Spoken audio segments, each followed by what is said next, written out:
Morning बच्चों, आज हम लोग हिंदी विषय में पाठ 18 ब्रज माधुरी यह कविता पाठ पढ़ेंगे। यह पाठ जो है ब्रज भाषा में लिखा है, मतलब ये कविता जो है ब्रज भाषा में लिखी हुई है और ब्रज भाषा मूलतः ब्रज क्षेत्र की भाषा है। यह विक्रम की 13वीं शताब्दी से लेकर 20वीं शताब्दी तक भारत में साहित्यिक भाषा के रूप में प्रतिष्ठित रही। आज भी यह भाषा मथुरा, आगरा और अलीगढ़ जिलों में बोली जाती है। इसे हम केंद्रीय ब्रज भाषा भी कह सकते हैं। प्रारंभ में ब्रज भाषा में ही काव्य रचना हुई। भक्ति काल, रीति काल और आधुनिक काल तथा प्रारंभिक वर्षों में प्रचुर मात्रा में साहित्य सृजन इस भाषा में हुआ, जिनमें सूरदास, रहीम, रसखान, बिहारी, केशव, धनानंद, भारतेंदु, जयशंकर प्रसाद आदि कवि प्रमुख हैं। प्रस्तुत पद में भक्ति और श्रृंगार भाव, सामर्थ्य और प्रवाह को देखा जा सकता है। ये जो पद है यहाँ पे अभी हम जो पढ़ेंगे, यह भक्ति और श्रृंगार के भाव, सामर्थ्य और प्रवाह को हम देख सकते हैं। तो यहाँ पर पद्यांश पढ़ करके मैं आप लोग को अर्थ यहाँ आप लोग को समझाऊंगी, जो कि ब्रज भाषा में है। चितय चितय चारों ओर, चौकी चौकी परे त्योही, जहां तहां जब तक खटखट पात है। चितय चितय चारों ओर, चौकी चौकी परे त्योही, जहां तहां जब तक खटखट पात है। भाजन सो चाहत ग्वार ग्वालिनी के कछु, डरनी डराने से रोम उठाने रोम गात है। कहे पद्माकर सुदेखी दशा मोहन की, शेषहु महेशहु सुरेशहु सिहात है। एक पाय भीत एक पाय मीत कांधे धरे, एक हाथ छीको एक हाथ दधी खात है। यहाँ पर देखिए, चितय चितय यानी क्या होता है? आहट लेते हुए, चुपके चुपके, जैसे कोई मतलब किसी चीज का आभास होते रहता है तो हम उस आभास को लेते हुए चोरी चोरी चुपके चुपके जाते हैं ना, उसी का आभास जो करता है, आहट लेते हुए जाता है, उसी को कहा जा रहा है चितय चितय। चौंकना माने हैरान होना, खटकना यानी आहट जैसे कि आती है तो उससे हमको हमारे मन में जो खटक जाता है, खलता है, उसे कहते हैं। भाजन यानी भागना होता है। रोम यानी देह के बाल को कहा जाता है। अब यहाँ पर भीत है, भीत यानी होता है दीवार। मित्र यानी मित्र होता है। छीका यानी होता है सिकाव या फिर रस्सी पर लटका हुआ जालदार फंदा, जिस पर बिल्ली आदि से डर के दूध या खाने की दूसरी वस्तुएं रखते हैं। सिकहर, ऊपर में आप लोग देखते होंगे कि रस्सी से बांध करके उसके सहारे किसी मटकी में हम कोई सामान को रखते हैं, उसी को ही कहा जाता है छीका। दधी यानी दही होता है। ठीक है, तो हम लोग यहाँ पर कविता के अर्थ को समझते हैं। तो पहली पंक्ति में देखिए, यहाँ पर पद्यांश को पढ़ते हैं और उसके अर्थ को समझते हैं। चितय चितय चारों ओर, चौकी चौकी परे त्योही, जहां तहां जब तब खटखट पात है। अब यहाँ पर ये जो प्रस्तुत पद्यांश है, यह पद्यांश जो है कवि पद्माकर द्वारा रचित है।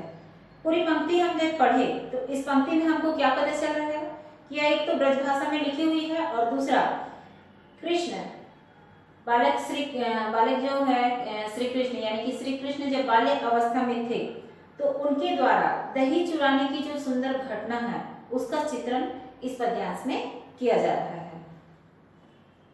चितय चितय चारों ओर, चौकी चौकी परे त्योही।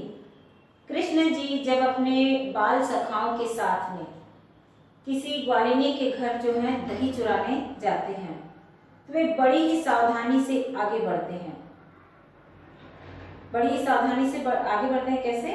जैसे चितय चितय चारों ओर, चौकी चौकी परे त्योही, चोरी चोरी, चुपके चुपके, छिपते छिपाते वे आगे बढ़ते हैं। जहां तहां जब तक खटखट पात है, और जब थोड़ा सा भी आहट पाते हैं, किसी पत्ते की खड़कने की भी अगर आवाज को पाते हैं, तो उनका मन जो है वो चौंक कर के इधर उधर देखने लगते हैं और डर जाते हैं और सहम जाते हैं। भाजन सो चाहत ग्वार ग्वालिनी के कछु, और भाजन या नहीं, यहाँ पर क्या बोल रहा है कि भाजन सो चाहत ग्वार ग्वालिनी के कछु, किसी ग्वालिनी के, है ना, क्या कह रहा है कि इसी बीच एक ग्वालिनी उन्हें किसी चीज का भय बता करके डरा देती है। भाजन सो चाहत ग्वार ग्वालिनी के कछु, मतलब उसी बीच क्या होता है कि एक ग्वालिनी के कुछ कहने पर, एक ग्वालिनी है जो उन्हें किसी चीज का भय बता करके डरा देती है। डरनी डराने से उठाने रोम गाते हैं, और उसके डराने से कृष्ण जी जो है, उनके सखा जो है, उनके रोम रोम जो है, रोम रोम जो है डर जाता है, रोम पूरे खड़े हो जाते हैं और वे वहां से भाग जाना चाहते हैं। यहाँ पर डरनी डराने से यहाँ पर बोला भाजन सो चाहत ग्वार ग्वालिनी के कछु, किसी ग्वालिनी के बताने पर, है ना, किसी ग्वालिनी, कोई ग्वालिनी जो है उन्हें किसी चीज का भय बताकर, किसी चीज का भय बता करके डरा देती है, और उनका पूरा शरीर जो है रोमांचित हो जाता है, यानी कि उनका रोम रोम जो है खड़े हो जाते हैं और वे वहां से भाग जाना चाहते हैं। उसके बाद क्या बोल रहा है, कहे पद्माकर सुदेखी दशा मोहन की, मोहन यानी कि कृष्ण जी की, पद्माकर कवि कहे पद्माकर, तो पद्माकर कवि क्या कह रहे हैं कि मोहन की यह दशा को देख करके, सुदेखी यानी कि मोहन, यहाँ पर दशा मोहन, मोहन की यह दशा देख करके श्री कृष्ण यानी मोहन यानी कि श्री कृष्ण, श्री कृष्ण की यह दशा देख करके शेष हूँ महेश हूँ सुरेश हूँ सिहात है, सिहात यानी भाना, शेष महेश सुरेश जो कि कृष्ण जी के मित्र हैं, जो उनके मन को सिहाते यानी भाते हैं। शेष महेश यानी कि पद्माकर, पद्माकर कवि कहते हैं कि कृष्ण जी की दशा को देखकर शेष महेश और सुरेश जो उनके मन को भाते हैं, ग्वालिनी के घर पहुंचकर, यहाँ पर एक पाय भीत एक पाय नीत धरे। अब ये क्या होता है कि ग्वालिनी के घर, शेष महेश सुरेश जो उनके मन को भाते हैं, ग्वालिनी के घर पहुंच करके, किसी ग्वालिनी के घर पहुंचकर एक पाय भीत, एक पैर को क्या करते हैं दीवार पर रखते हैं, एक पाय मीत धर और एक पैर को मित्र के कंधे पर, कांधे लिखा ना, मित्र के कंधे पर रखते हैं, एक पैर दीवार पर और एक पैर जो है मित्र के कंधे पर रखते हैं। एक हाथ छीको एक हाथ दधी खात है, एक हाथ से क्या करते हैं छीके को पकड़ते हैं। छीका यानी कि क्या है कि बिल्ली या फिर किसी अन्य जो जीव है उससे बचाने के लिए कोई किसी पात्र को जो है रस्सी के सहारे उसको टंगा करके रखा जाता है ऊंचाई में, ताकि वह किसी के पहुंच से दूर रहे और उस वस्तु को जो है सुरक्षित रखा जा सके, उसी को कहा जाता है छीका। तो एक हाथ से क्या करते हैं, पुराने समय में उसी प्रकार से दूध दही जो होता था बिल्ली या फिर अन्य किसी चीज से बचाने के लिए उसको इसी प्रकार से ऊंचाई में रखा जाता था। तो छीके में दही को इसी प्रकार से रखा रहता है। तो कृष्ण जी जब अपने मित्र के साथ में दही चुराने जाते हैं तो एक पैर को दीवार पर रखते हैं, एक पैर को अपने मित्र के कंधे पर रखते हैं। एक हाथ छीको एक हाथ दधी खात है, एक हाथ से छीके को पकड़ते हैं और एक हाथ से दही यानी कि दही को खाते हैं और अपना भी खाते हैं और अपने मित्रों को भी खिलाते हैं। एक बार और फिर से बता दे रही हूँ।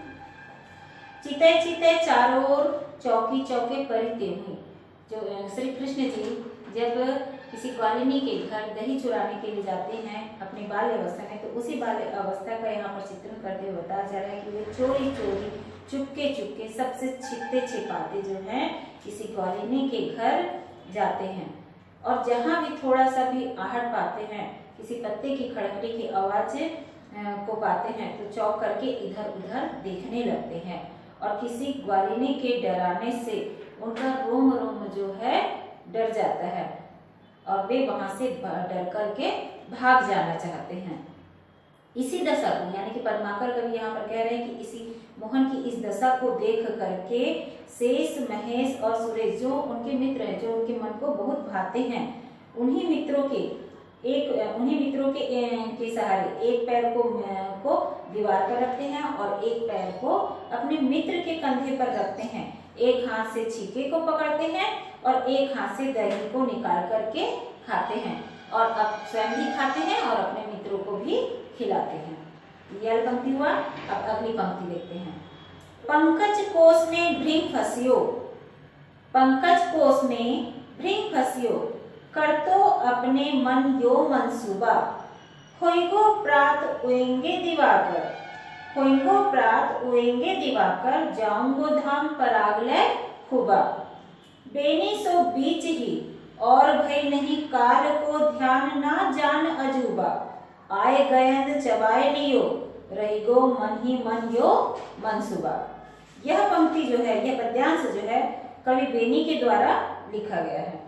इस पद्यांश में जो है कमल कोश में फंसे कमल कोश में फंसे भौरे के माध्यम से जीवन की नश्वरता को बताया गया है कि जीवन जो है क्षण भंगुर है, कभी भी नष्ट हो जाता है। पंकज यानी क्या होता है? कमल, कमल के फूल को कहा है कोश, यानी कि पंकज कमल के कोश है। भृंग, भृंग यानी अर्थात भौरा होता है, ठीक है, भृंग मतलब भौरा होता है। अब यहाँ पर कमल के कोश में एक भौरा फंस गया है ना। कर तो अपने मन यो मनसूबा, अब वो अपने मन ही मन में कुछ विचार करने लगता है। कवि क्या कह रहे हैं यहाँ पर बेनी कवि के द्वारा?